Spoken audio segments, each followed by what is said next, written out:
Topics हैं जो कि लाजमी आपके पास आते हैं, और हर साल आप जितने भी पास पेपर्स उठा के देखेंगे आपके पास इस तरह के ऐसे आए हुए होंगे। टेक्नोलॉजी पे लाजमी होगा, governance, crisis, gender, global warming, education, या फिर कोई भी आपको फ्रेज दे दिया जाएगा जिसपे आप ऐसे लिख सकते हो। ठीक है, आपके पास कोई भी रीसेंट इशू जो चल रहा होता है, या फिर रीसेंट जो आप कह लो कि वार पे जो है वो ऐसे बन के आता है, जो भी रीसेंट वार हो रही होती है, या फिर एक जनरल सा ऐसे आपको बना के दे दिया जाता है। ये फालतू हरकतें, इनमेच्योर हरकतें करना प्लीज छोड़ दें। आप लोग एस्पायरेंट्स बन गए, और आप एस्पायरेंट्स बन के मेरे पेज के ऊपर मार्क करें फरहान अहमद, मैं आपको रिमूव कर दूंगी। ठीक है, अब अगर आपने ऐसे किया तो ये आपके पास कुछ फॉलोइंग टॉपिक्स हैं जिनके ऊपर आपके पास ऐसे बन के आता है। तो मैं आपको बता रही थी कि आप जुगाड़ तरीके से ऐसे कैसे प्रिपेयर कर सकते हैं। ठीक है, आपने कोई भी एक टॉपिक सेलेक्ट करना है। इसके अंदर अगर आपको वाकई लगता है कि आप बिल्कुल नहीं लिख सकते, और आपको बहुत डर है कि आप किसी तरह जो है वो ऐसे पास नहीं कर पाएंगे, और आप लाजमी से फेल हो जाएंगे क्योंकि आपको बिल्कुल लिखने नहीं आता, तो पहली चीज तो आपको लिखने की प्रैक्टिस तो करनी पड़ेगी। ठीक है, ये तो आपके पास कंपलसरी है। बाकी जो हुक्स वगैरह या जो भी आपको मोल्ड करना होगा वो मैं बताऊंगी, तो ऑब्वियसली वो आप लिख सकोगे। ठीक है, लेकिन जो जुगाड़ आप लगा सकते हो वो ये है कि कोई भी इनमें से कोई भी एक टॉपिक आप सिलेक्ट करो और उसकी डायमेंशंस प्रिपेयर करो। जैसे इसके अंदर से आपने दो टॉपिक सेलेक्ट कर लिया, आपने एक सेलेक्ट किया जेंडर और एक सेलेक्ट किया एजुकेशन। ठीक है, अब आप एजुकेशन और जेंडर दोनों के जो है वो हुक्स बनाना स्टार्ट कर दो, यानी जो भी आपके पास ऐसे हुक्स प्रिपेयर करो जो जेंडर का जो भी आपके पास टॉपिक आया उसमें फिट हो सके। ठीक है, इसी तरह एजुकेशन के आप हुक्स बनाओ, जो एजुकेशन का कोई भी टॉपिक होगा आप उसके अंदर उस हुक को प्रिपेयर कर सको। ठीक है, उस हुक को मोल्ड कर सको, बजाय इसके कि आप जो है वो वहां बैठ के यूं फिर डिसाइड करो कि मैं ये करूं कि मैं वो करूं। मतलब आप एटलीस्ट दो टॉपिक इस तरह के प्रिपेयर करके जाओ जो कि आप वहां बैठ के ये सोच के रखो कि इन दोनों में से ही मैंने एक अटेम्प्ट करना है। ठीक है, सेकेंड चीज, जो जुगाड़ तरीके में ही आता है। ठीक है, वैसे तो ये मेरी टिप है, इसमें कोई ऐसे जुगाड़ का लेना देना नहीं है।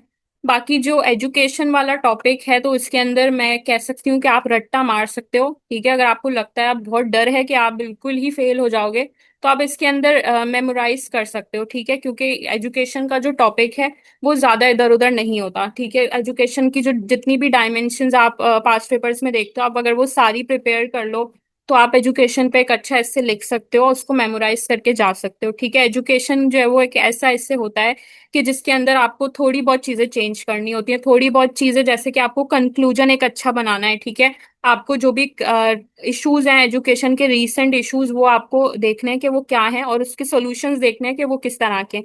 ठीक है, सबसे मेन चीज जो आउटलाइन आती है, तो मैं जनरल आउटलाइन बनाती हूँ। मैंने दो बार ऐसे क्लियर इसलिए ही किया है क्योंकि मैं आउटलाइन कभी भी वैसी नहीं बनाती जो टॉपिक में से उठा के बना रही हूँ। ठीक है, मैं एक जनरल आउटलाइन बनाती हूँ जो टॉपिक की ही होती है, बट वो एक जनरल होती है, यानी उसको कोई गलत करार नहीं दे सकता, उसको कोई ये नहीं कह सकता कि आपकी आउटलाइन गलत है। ठीक है, या आपकी आउटलाइन टॉपिक से रिलेट नहीं कर रही। मेरी आउटलाइन ऐसी होती है, जो मैं आपको भी बनाना सिखाऊंगी ऑब्वियसली, लेकिन वो आउटलाइन इस तरह की होती है कि वो आउटलाइन सही भी होती है, बट उसके अंदर आपको ज्यादा मेहनत नहीं करनी पड़ती, जैसे मैंने आपको हुक्स का बताया सेम उसी तरह। ठीक है, अब हम आ जाते हैं अपना जो भी हम टॉपिक कर रहे थे। हम क्या बता रही थी, मैं डिस्क्रिप्टिव पैराग्राफ कैसे लिखते हैं। ठीक है, मैंने आपको टॉपिक सेंटेंस बताया कि आप टॉपिक सेंटेंस से स्टार्ट कर सकते हैं। सेकंड मैंने आपको क्या बताया था, support the topic sentence. Topic sentence को हम किस तरह सपोर्ट कर सकते हैं, हम कोई भी कनेक्टिविटी दे सकते हैं। ठीक है, जैसे कि what ever you right next it must explain what you right in the previous sentence. ठीक है, इसका मतलब कि आप जो भी प्रीवियसली लिख रहे हो ना, आप उसको सपोर्ट करोगे कोई भी कनेक्टिविटी देके या कोई भी एग्जाम्पल देके। ठीक है, कोहेरेंस आपकी होनी चाहिए, जैसे मैंने कहा कि Ali is a CSS aspirant, Ahmed is not a CSS aspirant, यानी इसमें कोई कोहेरेंस नहीं है, इसमें कोई कनेक्टिविटी नहीं है। ठीक है, इसकी एक सिंपल सी एग्जांपल मैं बताऊंगी कि जैसे आप कोई ना एक लाइक ह्यूमन ड्रॉ कर रहे हो। ठीक है, आपने उसका सर बनाया, आपने उसकी नेक बनाई, तो जो आपने नेक बनाई है ना उसकी, वो उसका माइनर कनेक्टर है। ठीक है, बाकी जब आप उसके हैंड्स बनाते हो, तो अगर आप चाहते हो कि उसके हैंड्स बहुत दूर होके बना देते हो, तो आपकी कनेक्टिविटी समझो ऐसे के अंदर नहीं है। अगर आप उसके जो हैंड्स हैं वो अपने बॉडी से जुड़े हुए बनाते हो, तो इसका मतलब कि आपका इससे कनेक्टेड है। ठीक है, आई होप मेरी बात आपको समझ आ रही होगी। वैसे ये मैं डायग्राम बना के बताती हूँ, लेकिन अभी मैं ओवरऑल बना बता रही हूँ, ठीक है। जो भी आपका टॉपिक सेंटेंस है वो आपको मतलब आपका जो सपोर्ट है ना वो टॉपिक सेंटेंस को एक्सप्लेन करना चाहिए। ठीक है, अब मैं एक पैराग्राफ लिखती हूँ आप लोगों के लिए, क्योंकि मुझे पता है आप सबसे ऊपर से जा रही होगी। बोल कोई नहीं रहा, लेकिन मुझे बहुत अंधा ट्रस्ट है आप सब पे, क्योंकि आप सब हो ही ऐसे जिसने मुझे पैराग्राफ लिख के देते हो, तो मुझे अंधा भरोसा है कि आपको नहीं समझ आ रही होगी। Poor education system in Pakistan,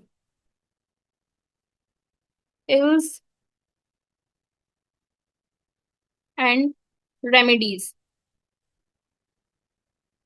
अब हम करेंगे इनडायरेक्ट स्टार्ट।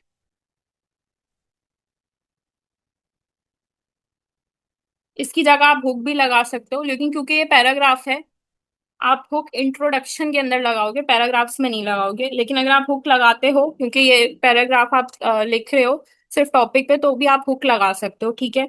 तो मैं स्टार्ट करती हूँ इनडायरेक्ट से, ठीक है। Education is a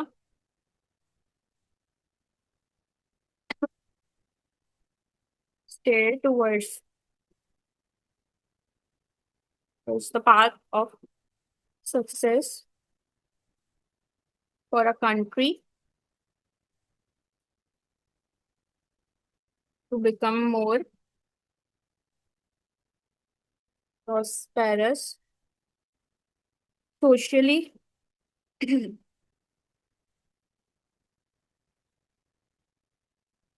politically and economically।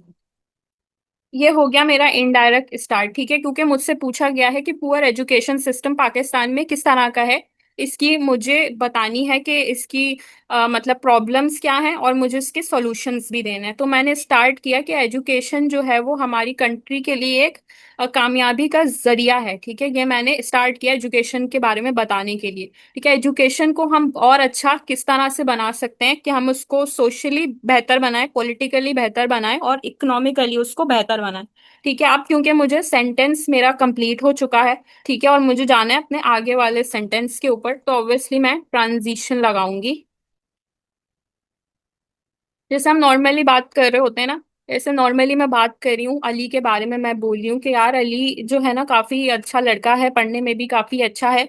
फिर मैं एकदम से जो है ना बुराई करना शुरू हो जाती हूँ, और मैं मेंशन नहीं करती कि मैं अली से जो है वो स्विच कर गई हूँ अकरम या अरहम के ऊपर। तो मैं अचानक से बोलना शुरू हो जाती हूँ कि नहीं नहीं वो बिल्कुल अच्छा नहीं है। तो कोई मुझसे सामने से ऑब्वियसली ये पूछेगा कि अभी तो तुम तारीफ कर रही थी, एकदम से तुम पलट गई। तो क्योंकि मैंने ट्रांजिशन नहीं दी, तो उसको नहीं पता कि मैं दूसरी बात क्या करने जा रही हूँ, ठीक है। तो इसलिए ट्रांजिशन जो है वो बहुत इंपॉर्टेंट है। अनफॉर्चुनेटली जो है वो मेरी ट्रांजिशन थी, ठीक है। अब मैं आप आऊंगी अपने टॉपिक सेंटेंस के ऊपर। ये आपने बीच में नहीं लगा देना, ये लिख लिख के। मैं आप क्योंकि मैं स्पून फीडिंग कर रही हूँ, मुझे पता है कि आपके सर के ऊपर से जा रही है, इसलिए मैं यूं कर रही हूँ। Being a developing country,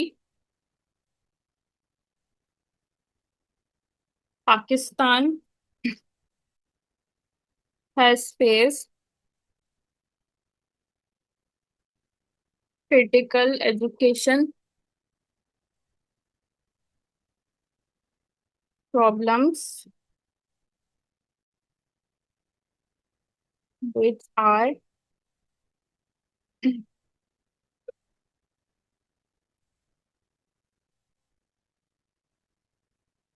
in natures since its inception, ठीक है।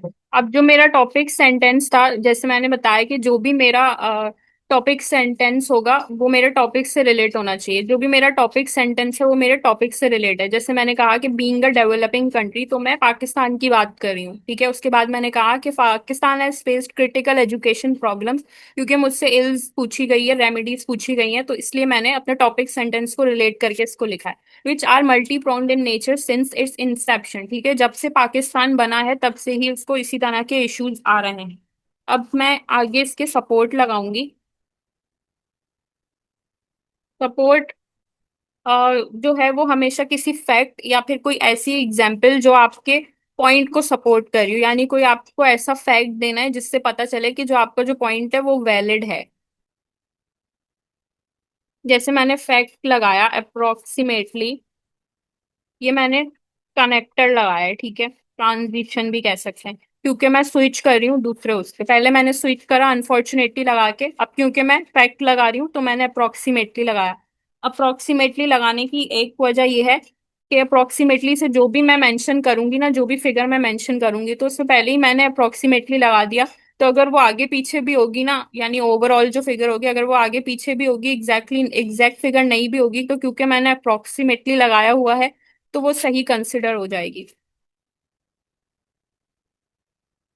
जैसे मैं मुझे आइडिया नहीं है कि 23% है या फिर 24% है, तो मैंने अप्रोक्सीमेटली 22, ठीक है, क्योंकि मुझे पूरी एग्जैक्ट नहीं पता, तो इसलिए मैंने अप्रोक्सीमेटली का वर्ड यूज करा। 8 million children in Pakistan are out of school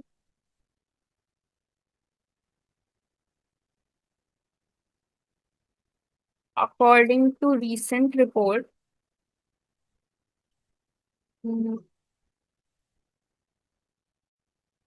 by Pakistan Educational Statistics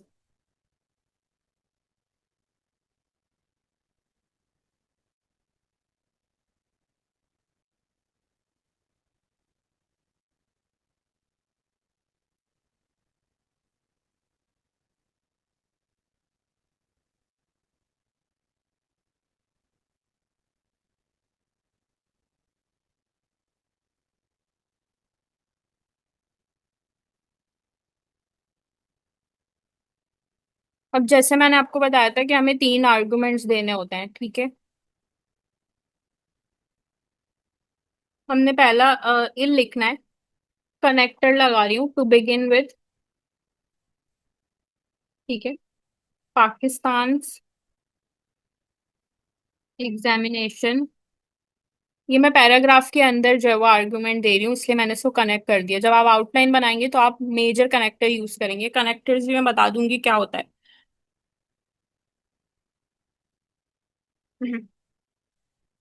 system is use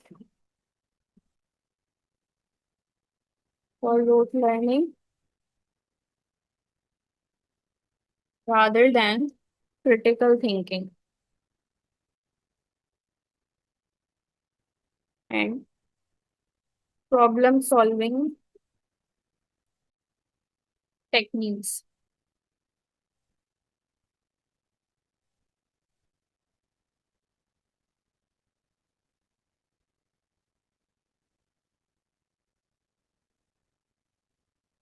In addition to that, this outdated approach makes students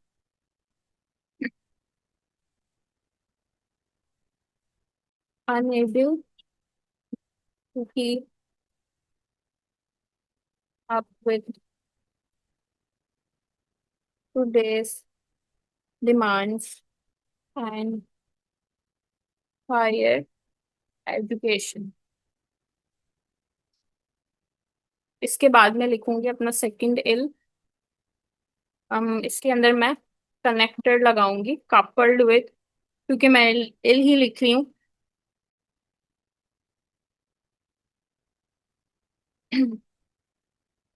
infrastructure के बारे में लिखती हूँ। पहले मैं आपको समझा दूं, जो मैंने सपोर्ट लगाई है, ठीक है, सपोर्ट मैंने कैसे लगाई है और क्यों लगाई है। सपोर्ट मैंने इसलिए लगाई है कि ताकि मैंने पिछला जो भी पॉइंट लिखा है वो मुझे सपोर्ट करे, यानी जो भी आप एग्जाम्पल ऐड करोगे या जो भी फैक्ट ऐड करोगे तो वो आप एज अ सपोर्ट यूज करोगे, ठीक है। मैंने क्या कहा, मैंने बताया कि approximately 2020 22.8 million children in Pakistan are out of school. वो स्कूल नहीं जा रहे according to recent report by Pakistan education statistics. ठीक है, आप अप्रोक्सीमेटली अगर नहीं भी लिखना चाहो तो आप इस तरह भी लिख सकते हो, according to the recent report by Pakistan education statistics, उसके बाद आप कॉमा लगाओगे और फिर ये आप लिखोगे 22.8 million childrens in Pakistan are out of school. ठीक है, इस तरह भी आप लिख सकते हो। This staggering number highlights the massive gap in access to education. ठीक है, ये नंबर हमें क्या बता रहा है कि हमारा जो एक्सेस है एजुकेशन का वो बहुत कम है, यानी स्टूडेंट्स जो है वो ज्यादा इनरोल्ड नहीं है, स्टूडेंट जो है वो एजुकेशन की तरफ ज्यादा नहीं जा रहे। पहले इल की तरफ शिफ्ट किया है टू बिगिन विथ, क्योंकि मैं इल को स्टार्ट कर रही थी, पहला प्रॉब्लम बता रही थी, तो मैंने क्या कहा, टू बिगिन विथ, मतलब कि स्टार्ट किस तरह से हम ले सकते हैं। तो स्टार्ट करते हैं हम पाकिस्तान एजुकेशन सिस्टम से। ठीक है, पाकिस्तान एजुकेशन सिस्टम जो है वो एक रोट लर्निंग है, क्रिटिकल थिंकिंग के बजाय हम रोट लर्निंग पे फोकस करते हैं, यानी हम स्टूडेंट्स को रट्टा मारना सिखाते हैं, हम ये नहीं बताते कि आप क्रिटिकल थिंकिंग या प्रॉब्लम सॉल्विंग टेक्निक्स किस तरह से अपनी लाइफ में लगा सकते हो। हमारा जो एजुकेशन सिस्टम है वो प्रॉपर रट्टे पे बेस करता है। ठीक है, प्रॉपर रट्टे पे बेस करता है। तो इसके अलावा इन एडिशन टू दैट, यानी इसी पॉइंट को मैं फर्दर कंटिन्यू करूंगी कि इस आउटडेटेड अप्रोच से क्या होता है कि स्टूडेंट जो है वो सॉरी मैंने यहाँ सेमी कॉलन लगा दिया हो। Today's demand with higher education, student जो है वो अपनी हायर एजुकेशन की डिमांड्स नहीं पूरे कर सकते। ठीक है, यानी वो हमारी सोसाइटी में जिस तरह चीजें होती हैं, हमारी सोसाइटी में रहने के तरीके हैं, उसको भी नहीं समझ सकते, वो सिर्फ उस चीज को रट्टा मारते हैं जो भी उनके सिलेबस में होता है, और फिर उसके बाद वो भूल जाते हैं। अगर हम इंग्लिश लैंग्वेज की बात करें तो इंग्लिश मीडियम स्कूल में भी स्टूडेंट्स पढ़ रहे होते हैं, लेकिन उनको इंग्लिश बोलने नहीं आती, तो इंग्लिश मीडियम में भी वो रट्टा मार रहे होते हैं, वो अपने एक लैंग्वेज को भी लैंग्वेज के तरीके से नहीं पढ़ रहे होते, तो इसीलिए वो लैंग्वेज बोल भी नहीं पाते, वो बहुत ज्यादा रट्टा मार रहे होते हैं। ठीक है, तो हमारा जो एजुकेशन सिस्टम है वो प्रॉपरली रट्टे पे बेस्ड करता है। अगर हम इंफ्रास्ट्रक्चर की बात करें, the infrastructure of many schools,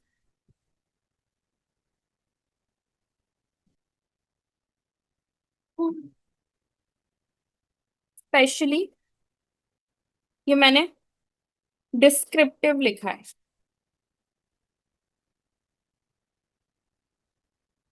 specially in rural areas,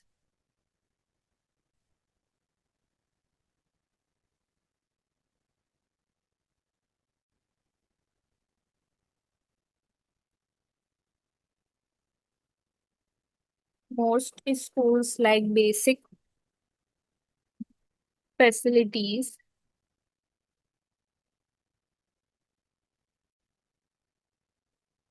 such as classrooms, laboratories,